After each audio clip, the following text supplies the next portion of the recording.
নতুন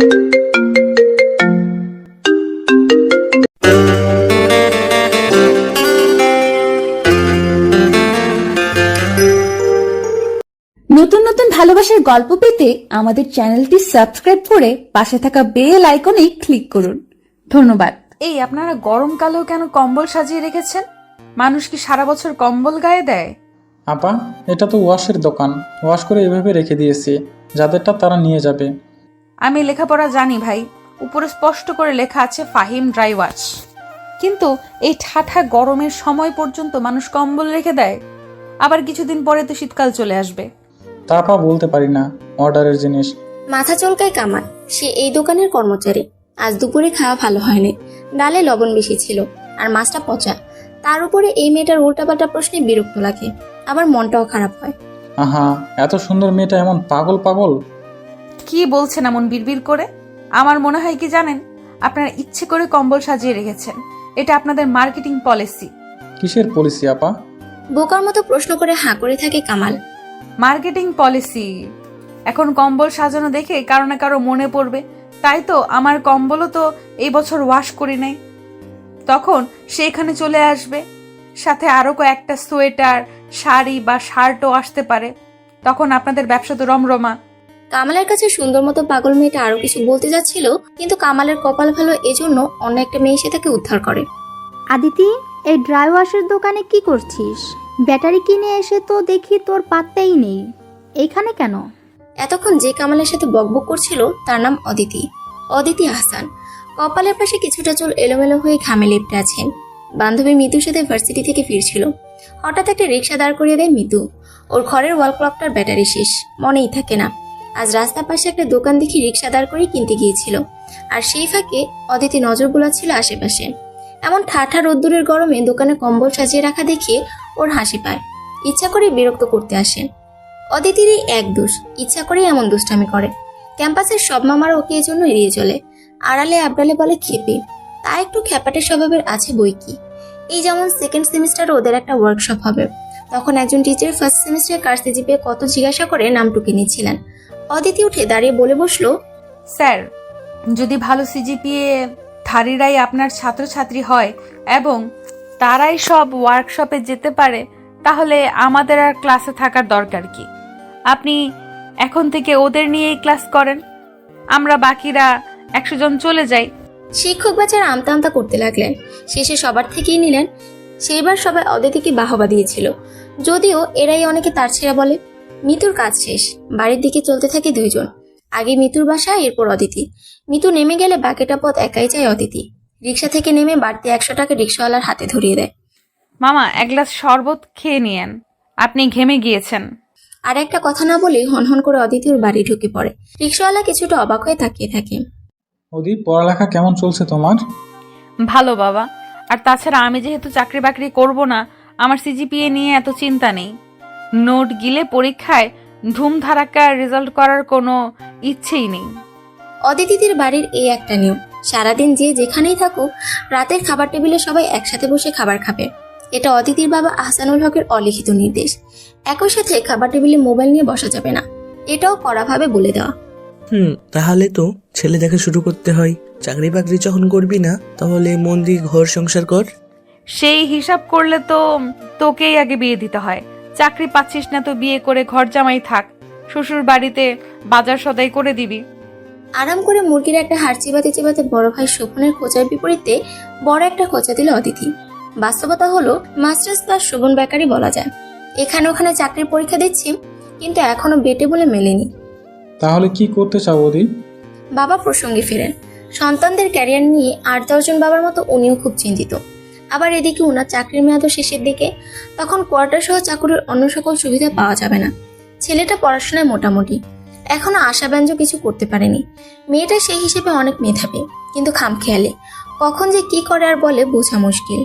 আমাদের দেশের বাবা মায়ের এই এক সমস্যা, সন্তান জন্মগ্রহণ থেকে শুরু করে নিজ পায়ে দাঁড়ানো, এমনকি ছেলে মেয়ে নির্বিশেষে বিয়ে দেওয়া পর্যন্ত বাবা মাকে করতে হয়।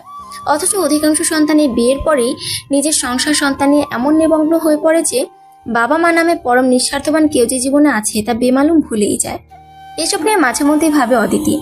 দেশের বাইরে উন্নত রাষ্ট্রের তরুণরা অল্প বয়সে নিজের দায়িত্ব নিজে নিয়ে নেয়, এই বিষয়টা অদিতির দারুণ লাগে। বাবা, আমি ব্যবসা করব, মানে উদ্যোক্তা। এখন অনলাইনে এবং অফলাইনে নানা রকম ব্যবসা করে অনেকেই সফল। কাপড় ধুয়ে হোম ডেলিভারি করা থেকে শুরু করে কেটে ধুয়ে পরিষ্কার করা মাছ পর্যন্ত বিক্রি করছে। এখন কোন ব্যবসা করব? আমি শুধু একটা টিউশনি করতে চাচ্ছি, কারণ প্রতিনিয়ত বাবা মায়ের কাছে যে কোনো বিষয়ে হাত পাততে আমার লজ্জা করে। এবার রেড়ে করে ওঠেন অদিতির মা লুৎফা রহমান। এইটাই তো বাকি ছিল, মানুষের বাড়ি বাড়ি ঘুরে বেড়াবে। আর তোমার কিসের এত অভাব শুনি যে টিউশনি করাতে হবে? লুৎফা, এভাবে বলছো কেন? কোনো কাজই ছোট তো নয়ই। আর টিউশনি করা গরিব বাচ্চাদের কাজ, এমন চিন্তা তোমার মাথায় আসলো কিভাবে? নিজের পায়ে দাঁড়ানোর জন্য বিভিন্ন দেশের স্টুডেন্টরা হোটেল রেস্তোরাঁয় কাজ করে, সেখানে আমাদের দেশে তো টিউশনি ভালো অপশন। তবে মা, ইদানিং কিন্তু ফ্রিল্যান্সিং খুব জনপ্রিয় হচ্ছে, ঘরে বসে কাজ। তুমি অনলাইনে গ্রাফিক্স ডিজাইন শিখতে পারো। শোনো শোভনের বাবা, শম্পার বিয়ের কথা ভুলে যেও না, আগামী সপ্তাহে কিন্তু যেতে হবে। ও, আমি তো ভুলেই গিয়েছিলাম। কি মজা শম্পা আপুর বিয়ে! এবার গ্রামে যেয়ে কিন্তু 1 সপ্তাহ থাকবো। উল্লাসে মেতে ওঠে অদিতি। খাওয়া শেষ করে দ্রুত রুমে এসে মোবাইল খোঁজে। উদ্দেশ্য শম্পাকে একটু খোঁজাখুঁজি করা। শম্পা ওর বড় চাচার মেয়ে, স্থানীয় একটা কলেজে অনার্স 4th ইয়ারে পড়ে। ভীষণ স্নিগ্ধ, মায়াবী আর গুণী একটা মেয়ে। অদিতিরা বাড়িতে গেলে বড় চাচার বাড়িতেই যেয়ে ওঠে। শম্পা নানা রকম পিঠা বানায়, চাচি মজার মজার রান্না করে, আর গল্পে আড্ডা ওদের দিন কেটে যায়। আপু আর দুলা ভাইয়ের কি অবস্থা? রাতে ঘুমাচ্ছে নাকি হবু বউয়ের চিন্তায় তার রাতের ঘুম হারাম? টুক করে মেসেঞ্জারে শম্পার উদ্দেশ্যে একটু খোঁচা পাঠিয়ে দেয় অদিতি। গ্রামের অনেক আগে খাওয়া দাওয়া শেষ, সুতরাং শম্পা এখন রুমে, ফোনের কাছেই থাকার কথা মনে মনে ভাবে অদিতি। তা আমি কিভাবে বলবো? তার সাথে কি আমার কথা হয়? ফিরতি মেসেজ শম্পার। কেন কথা হয় না কেন? তুমি করবা বিয়ে, সংসার করবা তুমি, তা টুকটাক কথা তো বলাই উচিত। আমাকে যে দেখতে এসেছিল সেই সময়ই যা একটু দেখেছি, কথা তো হয়নি। আর 1 মাসের মধ্যেই বিয়ে ঠিক? আমাকে মা শুধু বলেছে ছেলে ভালো আছে, ভালো একটা চাকরি করে, পরিবারও ভালো, রাজি হয়ে যা। আমি তো আর কিছু বলিনি, ব্যাস বিয়ের আয়োজন চলছে। কেউ বলেনি যে ছেলে মেয়ে কথা বলুক, বা সেই ছেলেও কখনো ফোন দেয়নি। শম্পার মেসেজের উত্তরে কি লিখবে ভেবে পায় না অদিতি, কিন্তু ওর মনে হয় বিষয়টা ঠিক হচ্ছে না। তার উপরে অ্যারেঞ্জ ম্যারেজ। অদিতির তো এটা মনে হলেই আতঙ্ক লাগে। অচেনা জায়গায় অচেনা কারোর সাথে সংসার করা, না, শম্পাপুর বিষয়টা নিয়ে ভাবতে হবে। অদিতি এটা নিয়ে কার সাথে কথা বলা যায় ভাবতে থাকে। গ্রামের বিয়ের একটা অন্যরকম আনন্দ আছে, মজা আছে। যেমন হলুদে একটা কুলো করে দূর্বা ঘাস, ধান, হলুদ, মেহেদি নিয়ে কনের মুখের সামনে ধরে গানের সুরে নানা রকম ছন্দ পড়ে। নানি দাদি গোছের কিছু মুরব্বী মহিলা এসব ছন্দে ছন্দে উড়াদুরা নাচ দেয়, রং মাখামাখি হয়। এখন অবশ্য সব জায়গায় আধুনিকতার ছোঁয়া। হিন্দি সিরিয়ালের মতো করে সাজ দিয়ে হিন্দি গান বাজিয়ে নাচানাচি করে। অদিতির এসব দেখতে ভালোই লাগছে। আরও 2 দিন আগেই সে গ্রামে এসেছে। তার আগে সে হবু বরের নাম্বার জোগাড় করে শম্পাপুকে দিয়েছে কথা বলার জন্য। এই নাম্বার জোগাড় করতে কম কাঠখড় পোড়াতে হয়নি। মাকে তো কিছুই বলা যায় না, সব কিছুতেই রিয়েক্ট করে। ওনার কাছে মেয়ে মানে সসম্মানে বিয়ে দিয়ে শ্বশুরবাড়ি পাঠানো। ভাই তো একটা খচ্চর, এসব বললে কান মলা দেবে। বাকি থাকলো বাবা, একমাত্র উনি অদিতিকে বুঝেন। অন্যের কাছে যা পাগলামি মনে হয়, তার মাঝেও কিছু যুক্তি খোঁজার চেষ্টা করেন। সেই বাবাকে বলে কয়ে নাম্বারটা জোগাড় করেছে, কিন্তু শম্পাপু এমনই সরল, সে কোনো ফোন তো দেয়নি, বরং বলছে তার নাকি লজ্জা লাগে। কিন্তু অদিতির মনেও একটা খটকা লাগে, ছেলেটা তো অন্তত ফোন দিতে পারত। বর্তমান সময়ে এসব তো কোনো ব্যাপারই না। শেষে অদিতি সে নাম্বারে কল দেয়। হ্যালো দুলা ভাই, আমাকে ঠিক চিনবেন না, আমি হলাম আপনার শালিকা, একটু দুষ্টু টাইপ, মিষ্টি শালিকা। বলেন কেমন আছেন? ওই পাশের ব্যক্তি তখন ঘুরে আছেন। এত সাবলীল মিষ্টি নারী কণ্ঠের কথা শুনে থতমত খায়। কোনো রকমে বলে, জি ভালো আছি, আপনি ভালো আছেন? কিভাবে ভালো থাকি বলেন? আপনার বিয়ে ঠিক, আর এখনো হবু বউয়ের সাথে কোনো কথাই বললেন না। মোবাইল জিনিসটা আছে কিসের জন্য? কথা বলার জন্য, তাই না? জি ঠিক বলেছেন। এত জিজি করছেন কেন? আমি কি আপনার বস নাকি? আপনার হবু বউয়ের নাম্বার মেসেজ করছি, একটু তো হাই হ্যালো করেন। না হলে বিয়ের পরে প্রথম কথা হবে, বউ তোমার নাম কি? ওই পাশের ছেলেটা তখন অবস্থা সঙ্গীন। এমন কাজ ভাঙা হাসির সাথে ভৎসনা যে কোনো পুরুষের শেষ করার জন্য যথেষ্ট। তবুও কিছুটা এগোতে লাগায়, গলায় সুখ টেনে পাল্লা দেওয়ার চেষ্টা করে। শালিকা যখন এমন সুন্দর করে হাসে, তখন বউয়ের খোঁজ তো নিতেই হয়। দেন ফোন নাম্বারের কথা বলি দেখি। আর বেশি কথা বাড়ায় না অদিতি, সবকিছুতে লিমিট রাখাই ভালো। আর ও তো মূলত কিছুটা ইজি করেছে সম্পাপুর জন্য। তবে অদিতি সফল বটে। সেদিনই সম্পাপুকে ফোন দিয়েছিল তার হবু বর। কি কথা হয়েছে না হয়েছে সেটা নিয়ে অদিতির মাথা ব্যথা নেই। তার চাওয়া ছিল উভয় পক্ষ পরিচিত হোক, স্বাভাবিক হোক দুইজনই। তারপর আজকের হলুদের অনুষ্ঠান। সম্পার বোন সম্পর্কে সবাই এক রঙের শাড়ি পরেছে, আর ছেলেরা পাঞ্জাবি। দেখতে ভালোই লাগছে, কিন্তু অদিতির কাছে এটাকে নিছক অপচয় মনে হচ্ছে। কারণ কাপড়ের যে কোয়ালিটি তাতে আরেকবার পরার মতো না। কিন্তু সবার জন্য কিনতে গেলে যে টাকা খরচ হচ্ছে তাতে ওর বড় চাচার উপর বেশ চাপই যাবে। এর মধ্যে বড় ফুফুর মেজো মেয়ে শাড়ি পায়নি বলে ফুফু বেশ মুখ ভার করে বসে আছেন। ব্যাপারটা হলো বড় ফুফু সবার বড়। ওনার মেয়েরাও প্রায় অদিতিদের মা চাচিদের বয়সী বলা চলে। এখন উনি যে এমন কালারফুল রঙাচঙা শাড়ি পরতে চাইবেন তাকে বুঝতেই পারেনি। আর তাছাড়া কেনার সময় ভুল করে কম পড়ে গেছে, তখন ওই কালারের পাওয়া মুশকিল। তাছাড়া কেনা হয়েছে বেশ দূরের জেলা শহর হতে, যা এই গ্রাম থেকে বেশ দূরের পথ। বিয়ে বাড়িতে এমন ছোটখাটো হট্টগোল হবেই যেন। তবে অদিতিই এসে সমাধানের পথ বের করে। ওর শাড়িটা শম্পা আগে আলাদা করে পাঠিয়ে দিয়েছিল, যেন ম্যাচিং ব্লাউজ বানাতে পারে। শাড়ি তো তেমন পরে না, ব্লাউজ না থাকারই কথা। সেই শাড়িটা নিয়ে এসে বড় ফুফুর হাতে দেয়। তুমি কি পারবা? শাড়ি ছাড়াও বহু রকম ড্রেস আছে ফুপি। আমি এই কালারের কাছাকাছি তেমন একটা ড্রেস পরে নেব। আর তাছাড়া আমি শাড়ি খুব একটা ভালো সামলাতে পারি না। তা তোমার মতো বয়সের মেয়েরা আজকাল কিন্তু ভালো শাড়ি পরতে পারে। আর তুমি তো দেখি একালের সাথে তাল মিলাতেই পারবা না। তাল মেলাতে গেলে তো আপনার মেয়ে শাড়ি পাইতো না ফুপি। আর আপনি তখন এভাবে মুখ কালো করে বসে থেকে আনন্দের পরিবেশ অন্যরকম করে ফেলতেন। অদিতির ফুফু শাড়িটা নিলেন বটে, কিন্তু মুখটা করলো তিতা করলা খাওয়ার মতো। এমন কড়া কথা শোনার অভ্যাস নাই তার। বড় বলে সবাই তাকে সমীহ করে, আর বেশি সমীহ করে ঝামেলা বাঁধা এই জন্য। হলুদের অনুষ্ঠান নির্বিঘ্নেই হলো। মেয়েরা সব শাড়ি পরলো, অদিতি পরলো সাদা কামিজের সাথে সাদা চুড়িদার আর চুনরি বাটিকের মাল্টি কালারের একটা ওড়না। সবার মধ্যেও অদিতি আপন আলোয় ও আত্মবিশ্বাসে ভিন্নভাবে উজ্জ্বল। কিন্তু ঝামেলা বাঁধলো বিয়ের দিন, যা কেউ ভাবতেও পারেনি। বিয়ের দিন সকাল থেকে হই হুল্লোড়। 7টা ছাগল জবাই হয়েছে। ভোরের আলো ফোটার আগেই সেগুলো কাটাকুটি করে রান্নাবান্না করছে স্থানীয় বাবুর্চিরা। মশলার ঘ্রাণে জায়গাটা মোমো করছে। চেনা অচেনা আধা চেনা আত্মীয় স্বজনে ভরে গেছে ঘর।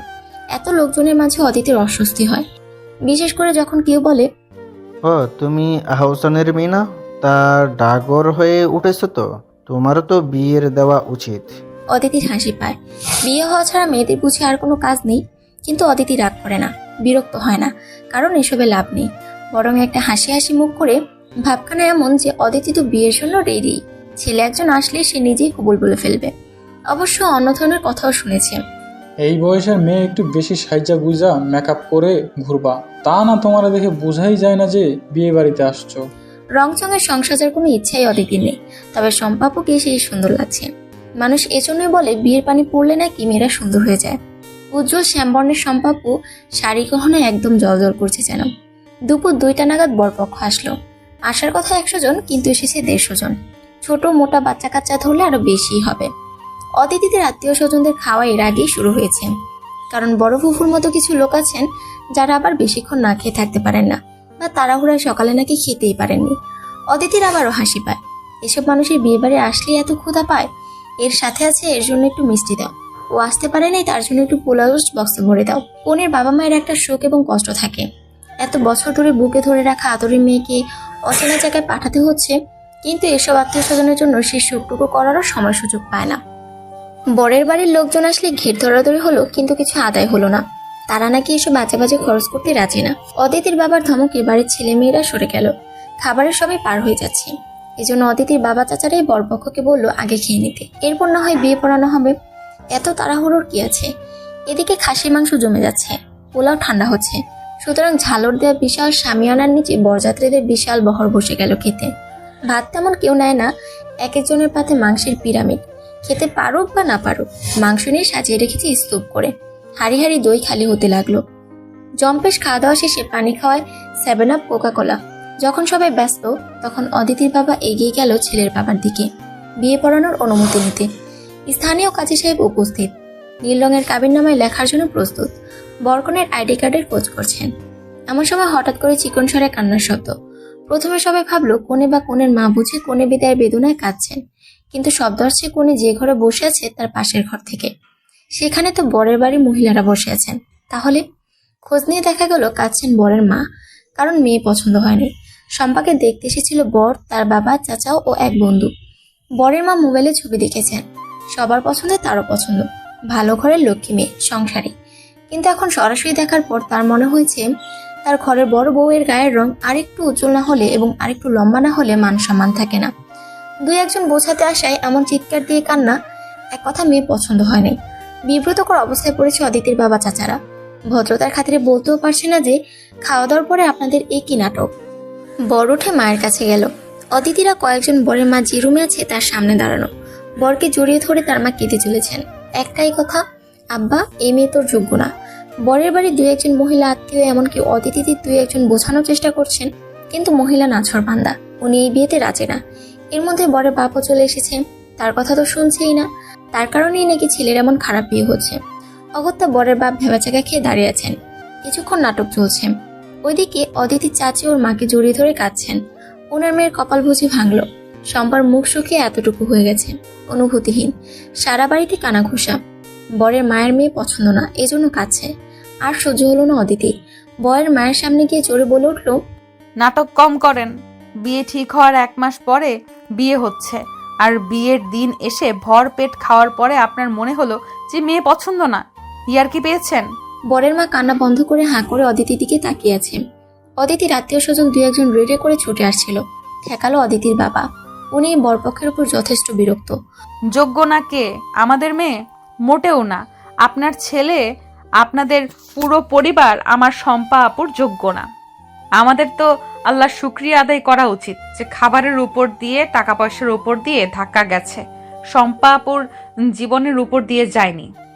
বিয়ে হলে তো এই নাটকে মহিলা আমার বোনের জীবন ছারখার করে দিত। অদিতির এমন কথা মুখ খুলতে চায় বর, কিন্তু তাকে চুপ করিয়ে অদিতি কণ্ঠের জোর আরো বাড়িয়ে বলে ওঠে, আপনি কোনো কথা বলবেন না। আপনার মুরুদ বোঝা হয়ে গেছে। আমার বাবা চাচারা ভদ্র বলে আপনাদের পিঠ বেঁচে আছে এখনো। ভালোই ভালোই বের হয়ে যান আপনারা।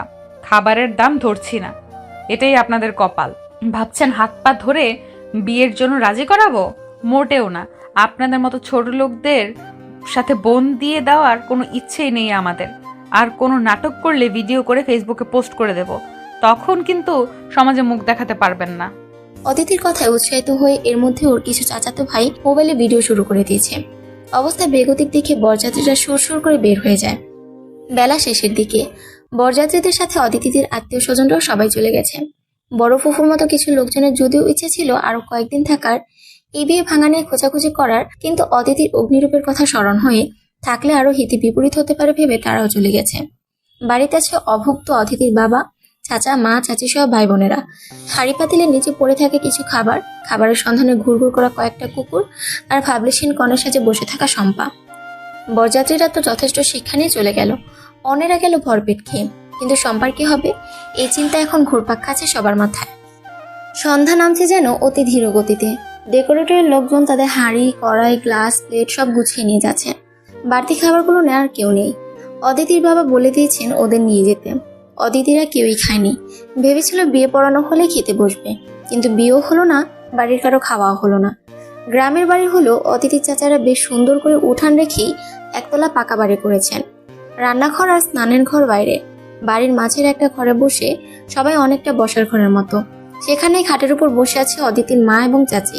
চেয়ারে অদিতির চাচা এবং বাবা। অদিতি আর ওর ভাই শুভন গেল সেখানে। ঝোঁকের মাথায় তো বিয়ে ভেঙে গেল, এখন কি হবে বুঝতে পারতেছি না। অনেকটা ভাঙা গলায় বললেন অদিতির চাচা সিরাজুল হক। আমার মেয়েটা সবকিছুতে বাড়াবাড়ি। কে বলেছিল বড়দের বিষয় নাক গলাতে? ফুঁসে ওঠেন অদিতির মা লুৎফা।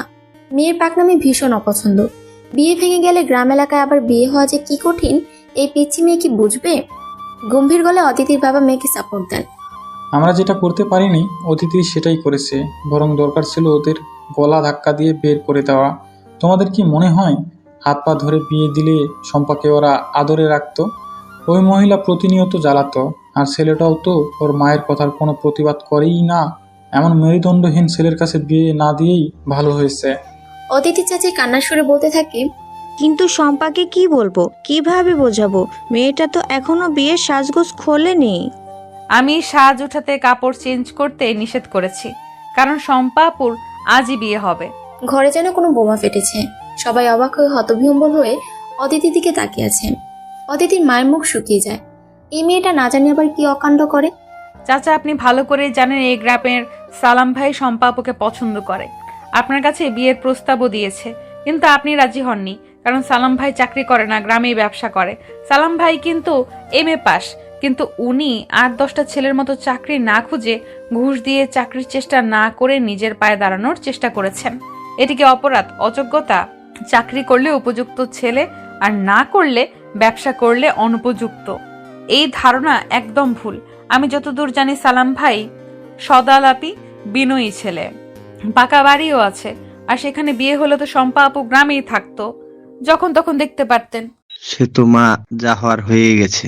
এখন এই বিয়ে ভাঙা মেয়েকে কে বিয়ে করবে? চাচা, সালাম ভাই অবশ্যই এখনো রাজি হবেন। আর ওনার তো মা বাবা কেউই বেঁচে নেই, ওনার অভিভাবক নেই, এই জন্য তো আরো বেশি এই প্রস্তাবে রাজি ছিলেন না, তাই না? অথচ মাতৃপিতৃহীনদের আরো বেশি ভালোবাসা উচিত। এই দেখেন, এইটাই সাপে বর হবে। আমি শিওর সালাম ভাই রাজি হবেন। আর ওনার বাবা মা না থাকায় বিয়ে ভাঙা মেয়ে এমন অপবাদ দেওয়ার কেউ নেই। খেয়ে ওঠেন লুৎফা। মেয়ের কথাবার্তা আর সহ্য হচ্ছে না। তুই চুপ কর। জীবনটা নাটক সিনেমা পেয়েছিস নাকি? যা ইচ্ছা করে যাচ্ছিস, বলে যাচ্ছিস। তোকে এখানে কে ডেকেছে? আর তোমাকে বলি, মেয়েকে ঠেকাও, আদর দিয়ে, আর সব কথায় সায় দিয়ে আর মাথায় তুলো না। মেয়ে যথেষ্ট বড় হয়েছে, ওর সাথে এমন ব্যবহার করবে না। অদিতির কথায় যথেষ্ট যুক্তি আছে। আজই বিয়ে দিতে পারলে ভালো, কারণ গ্রাম এলাকায় যত সময় যাবে ততই নানান কথার হাত পা হবে। কিন্তু তার আগে শম্পার সাথে কথা বলা সবার আগে জরুরি, কারণ মেয়েটা একটা ট্রমার মধ্যে পড়েছে। সেখানে একটু সময় না দিয়ে আজই আরেক জায়গায় বিয়ে দেওয়ার কথা মানতে পারবে তো? এই কথায় শম্পার মায়ের যেন হুঁশ হয়। তাই তো, ওনার তো আগে মেয়ের পাশেই থাকা উচিত। অবশ্য নিজের ছোট বোনকে বসিয়ে রেখে এসেছিলেন, তবুও সবার কথাবার্তার মাঝেই ছুটে যান মেয়ের কাছে। মেয়েটাকেও তো ধাতস্থ করতে হবে, ওর মনের অবস্থাও জানতে হবে। এদিকে ভাইয়ের সাথে আরো 2-1টা কথা বলে অদিতির বাবাও গেল শম্পার ঘরের দিকে। সালামের বিষয়টা একটু শুনতে হবে। অদিতির কথাই ঠিক, সালাম ছেলেটা বিয়ের প্রস্তাব দিয়েছিল, কিন্তু ব্যবসা করে, বাপ মা নেই, এজন্য শম্পার বাবা রাজি হয়নি। এখন নিজেই সে কথা স্বীকার করলেন। চাকরিজীবী ছেলে দেখে আরো ভালো করে খোঁজ না নেওয়ার জন্য আফসোস করলেন। শম্পা রুমে ঢোকার আগে অদিতির বাবা আগে তুলেন অদিতিকে। এ কিভাবে জানলো সালামের কথা? তবে কি শম্পার সাথে সালামের কোনো সম্পর্ক ছিল? বাবা, আমি জানতাম তুমি আমার কাছে আসবা, আর আরো জানি কি জিজ্ঞেস করবা। দাঁত বের করে হাসতে হাসতে বলে অদিতি। আহসানুল হক মেয়ের সরলতা, বুদ্ধিমত্তা এবং সাহসিকতায় মুগ্ধ হন। মেয়েকে কিছুই জিজ্ঞাসা করেন না, মাথায় হাত দিয়ে বলে, এমনই থাকিস মা। এরপর শম্পার ঘরে ঢুকে ওর পাশে বসেন। নরম স্বরে বলতে থাকেন, মারে, জানি খুব খারাপ লাগছে, কিন্তু হাত পায়ে ধরে এই বিয়ে হলে আমরা যে আরো চিন্তায় থাকতাম। যা হয়েছে সব আল্লাহর ইচ্ছা। অদিতি কোনো একটা ছেলের কথা বলছিল সালাম নামে। অদিতি তো তার সাথে বিয়ের কথা বলছিল। চাচা, সালামকে আমি গ্রামের একজন হিসেবে চিনি। শুনেছিলাম সে বিয়ের প্রস্তাব দিলে আব্বা রাজি হয় নাই, কারণ সে এতিম। এই বিষয়টা আমার ভালো লাগে নাই। তার চরিত্র খারাপ বা অসৎ, অলস হলে আলাদা কথা, কিন্তু বাবা মা নেই বলে কি তার বিয়ে হবে না? এটাই একদিন অদিতিকে বলেছিলাম। আর বিয়ে ভাঙাতে আমি মোটেও দুঃখ পাইনি। এই যুগেও যার গায়ের রং আর কতটুকু লম্বা সেই হিসেব করে, সুন্দর অসুন্দরের মাপ করে, আর কবুল বলার আগ মুহূর্তে বিয়ে ভেঙে দেয়, সেখানে বিয়ে না হয় আশীর্বাদ। মা, তুমি কি এই ছেলেটার উপর আরেকটু ভরসা করবে? চাচা, অদিতি এত সাহসী, এত ভালো কেন জানেন? কারণ তার বাবা আপনি। আমি আপনাকে চোখ বন্ধ করে বিশ্বাস করি। আহসানুল হক বের হয়ে এখানে সেখানে ফোন দিয়ে সালামের খোঁজ খবর নেয় এবং আরো 2-1জন নিয়ে হাজির হয় সালামের সামনে। গ্রামে কারো জানতে বাকি নেই যে শম্পার বিয়ে ভেঙেছে। সালামও জানে, ঘরে বসে টিভি দেখছিল। এমন সময় আহসানুল হক অনেকটা করজোড়ে দাঁড়ায়। সালাম আহসানুল হককে চিনে, ছুটে এসে হাত ধরে। আহসানুল হক সালামের হাত দুটো নিজের হাতের মধ্যে নিয়ে বলেন, তোমার বাবা মা নেই বলে বিয়ে হয়নি। দেখো তো বাবা, আমাকে বাবা হিসেবে মানতে পারো কিনা? তাহলে আমি না হয় তোমার বাবা হয়ে আর শম্পার চাচা হয়ে বিয়েটা দিতাম। মনে মনে হতে ভাবছো মেয়ের বিয়ে ভাঙায় এসব বলছে। সেটা সত্যি কথা, অস্বীকার করার উপায় নেই। আমার মেয়ের পক্ষে লোক হয়ে হাত পা ধরতেও আপত্তি নেই, তবুও আমাদের মেয়েটার কষ্ট না পাক। আপনি মেয়ে পক্ষ নাকি ছেলে পক্ষ? ধরা গলায় বলে সালাম। সেদিন রাত 12টায় সালাম শম্পার বিয়ে হয়। অদিতি জোরে গান ছেড়ে পিচিদের নিয়ে নাচতে থাকে। আজ অদিতির টিউশনির প্রথম দিন। ছাত্রী ক্লাস 6-এ পড়ে। আজ মূলত অদিতির ইন্টারভিউ, মানে তাকে দিয়ে ছাত্রী পড়ানো চলবে কিনা এটাই কোষ্ঠী পাথরে যাচাই বাছাই করা হবে। অনেকে এভাবেই বলেছেন নন্দিতা আপু। আপু অদিতির সিনিয়র, ভালো পরিচয়, উনি নিজে টিউশনি করেন। আপুকেই ধরেছিল একটা টিউশনি খুঁজে দেওয়ার জন্য। বেশ ভালো অভিজাত এলাকায় আপু এই মেয়েকে খুঁজে দিয়েছেন। এখন দেখা যাক কি আছে অদিতির কপালে। দোতলা একটা ডুপ্লেক্স বাড়ি, অফ হোয়াইট কালারের বড় বাসা, সামনে সবুজ লন। দারোয়ানকে নিজের নাম এবং কেন এসেছে জানাতেই সে আবার ইন্টারকমে যোগাযোগ করে। ওই পাশ থেকে গ্রিন সিগন্যাল পেতেই অদিতিকে ড্রয়িং রুম দেখিয়ে দেয়। এই বাড়িতে অনেক গাছ আছে, এটা দেখে অদিতির খুব ভালো লাগে। ও নিজেও গাছ পছন্দ করে, কিন্তু কোয়ার্টারের ছোট্ট ব্যালকনিতে কাপড় শুকিয়ে আর গাছ লাগানোর জায়গা থাকে না। ড্রয়িং রুমে নানা রকম পেন্টিং আছে, যেটা অদিতি মুগ্ধ হয়ে দেখছিল। এমন সময় একজন মধ্যবয়সী ভদ্রমহিলা নেমে আসলেন। সুন্দর একটা সুতি শাড়ি পরেছেন। এমন শাড়ি এখন নানা অনলাইনের পেজে দেখা যায়। 1000 থেকে 1200 টাকা দাম। ভদ্রমহিলার গমের মতো গায়ের রং, সাথে মাস্টার্ড কালারের শাড়ি আর ম্যাচিং ব্লাউজও অসাধারণ লাগছে। নাকে একটা ছোট্ট ডায়মন্ডের নোজ পিস ছাড়া আর কোনো অলংকার নেই। বড় চোখ আর একটু চাপা নাকের ফর্সা গোলগাল চেহারা, কিন্তু ওনার মুখ জুড়ে কেমন একটা মায়া জড়িয়ে আছে। দেখলেই মনে হয় অনেক দিনের চেনা আন্তরিকতা। অদিতি ভদ্রতা করে উঠে দাঁড়িয়েছিল। উনি বসতে বললেন, আপনার নাম তো অদিতি আহসান। আমি রেহানা খানম, ছুটকি মানে তাবাসসুমের মা। আমরা তাবাসসুমকে বাসায় ছুটকি বলেই ডাকি, ছোট কি না এর জন্য। আপনার সম্পর্কে নন্দিতা বলেছে আপনি ফিজিক্সে পড়েন, সুতরাং মেধাবী ছাত্রী, সন্দেহ নেই। বরং আমার মেয়েটাই ফাঁকিবাজ। দেখেন একটু বুঝিয়ে পড়াশোনায় মন লাগাতে পারেন কিনা। আমার আসলে দরকার ওর বন্ধু হতে পারে, ওকে বুঝে এবং বুঝিয়ে পড়ায় ফেরাতে পারে এমন কাউকে। আমি নিশ্চিত আপনি পারবেন। আমি আপনার মেয়ের মতো, প্লিজ তুমি করে বলবেন। মেয়ের মতো তো বটেই, তুমি করেই বলি। আমার এক ছেলে আছে, সে তোমার চেয়ে বড়, এবার ইঞ্জিনিয়ারিং শেষ করলো। শোনো, ছোট হলেও তুমি একজন শিক্ষক, সুতরাং পেমেন্টের বিষয়ে কথা বলাটা বিব্রতকর। নন্দিতা যেটা বলেছে সেটাই ফাইনাল। তোমার ঢঙ্গি ছাত্রীকে ডাকছি, পরিচিত হয়ে নাও।